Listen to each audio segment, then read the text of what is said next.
So we're back looking at the updates to our digital portfolio.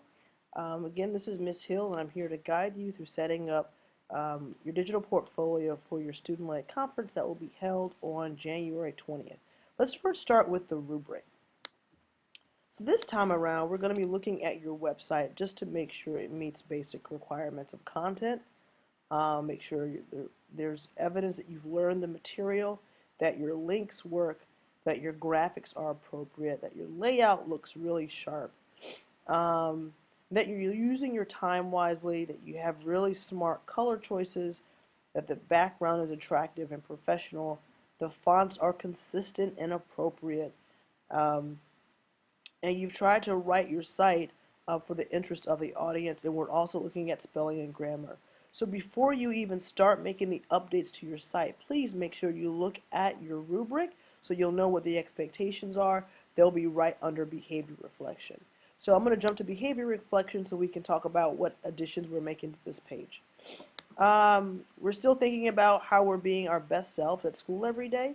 So you're going to think about really focusing on this part right here, second quarter behavior reflection. How has your behavior changed since the beginning of school, and how many times did you earn a refocus?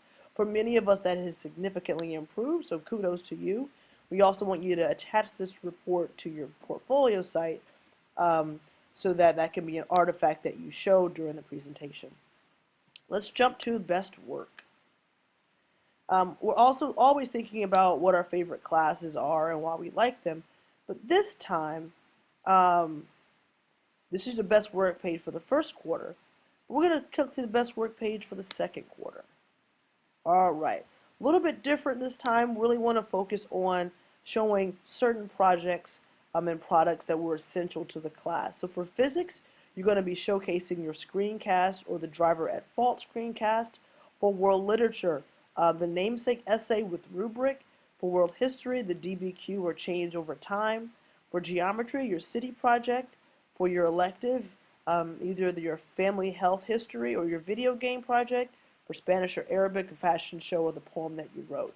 Now for each one of these projects, you have to show the steps to completion or explain the steps to completion, talk about what was most challenging and why were the steps most challenging, what was most exciting to you and why was it exciting. Again, these are the projects that you show and that you need to show for the best work for second quarter. You also want to make sure you are uploading both the work product and the rubric to your digital portfolio. Now what's really exciting about this digital portfolio is at the end of your 4 years you'll be able to link your college, you'll be able to link this to your college application, so your college admittance counselor can see how you've grown over 4 years.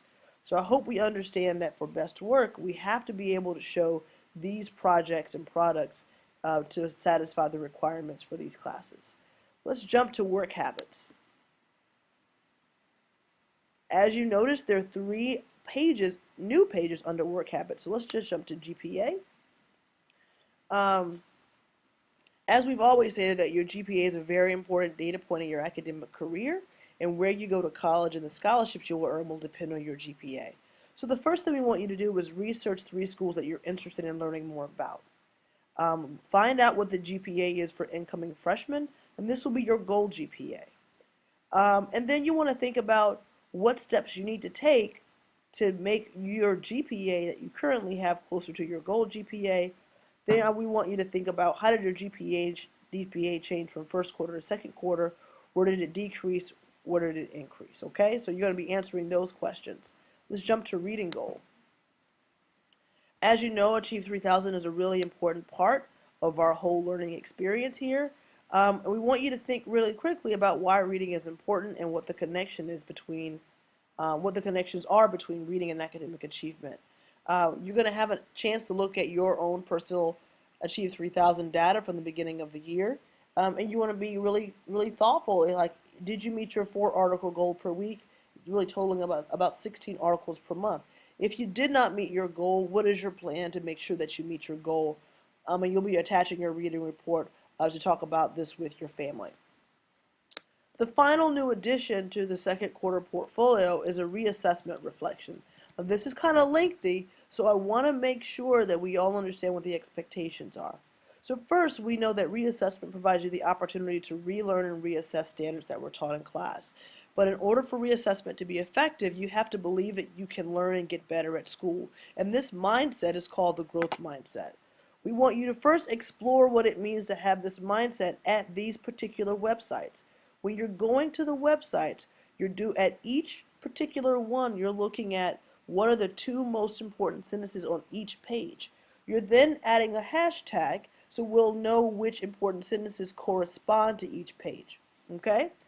Then you're going to go to this next site. I'm looking at number 3, and you're going to explain in your own words and complete sentences how mindset affects success. And we want you to use a personal example as evidence.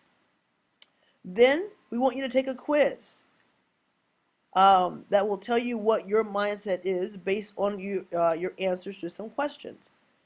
And you can just state what your mindset currently is. And then we want you to think about the connections between your mindset and reassessment. So number 5 asks, if someone chose not to reassess because they thought it would not help them, do they have a growth mindset or a fixed mindset? Then we want you to think about, how does reassessment demonstrate a fixed mindset?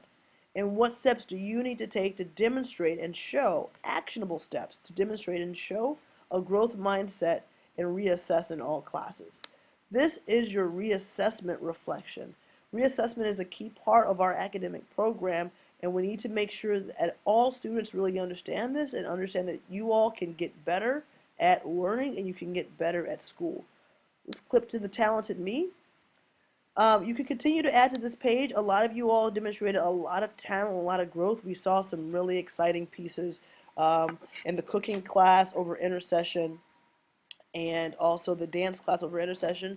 So if you wanted to add any of these pieces to your digital portfolio, you could definitely do that. Well, that concludes the walkthrough for digital portfolio number 2, getting ready for your student-led conference on January 20th. I look forward to seeing the products. Have a wonderful day.